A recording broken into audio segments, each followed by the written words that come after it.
স্টেশনে বিকেলে ভিড়ের মাঝে দাঁড়িয়েছিলেন দিনু চাচা। বয়স প্রায় 70, পেশায় দিনমজুর। পরিবার গ্রামে থাকে, সপ্তাহ শেষে বাড়িতে যায়।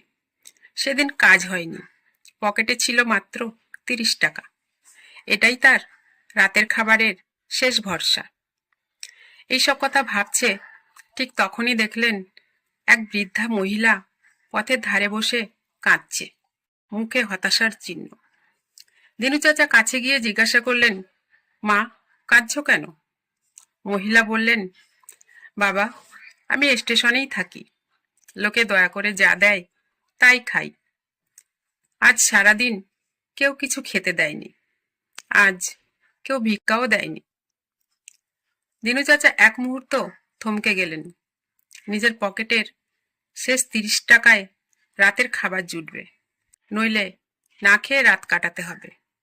কিন্তু মহিলার চোখের জল তাকে স্থির থাকতে দিল না। একটা দীর্ঘ শ্বাস নিলেন, তারপর নিজের শেষ টাকা মহিলার হাতে তুলে দিলেন।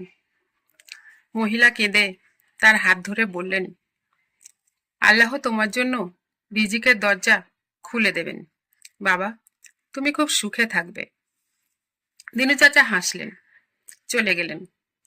সেদিন রাতে ক্ষুধার্তই ছিলেন, কিন্তু মনে এক অদ্ভুত শান্তি ছিল। নিশ্চিন্তে ঘুমিয়ে পড়লেন।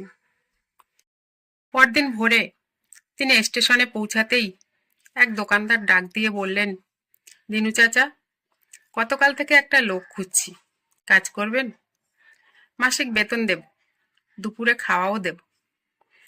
দিনু চাচা আকাশের দিকে তাকিয়ে নিজেকে বললেন, আল্লাহ কখনো কারো দান বৃথা যেতে দেন না।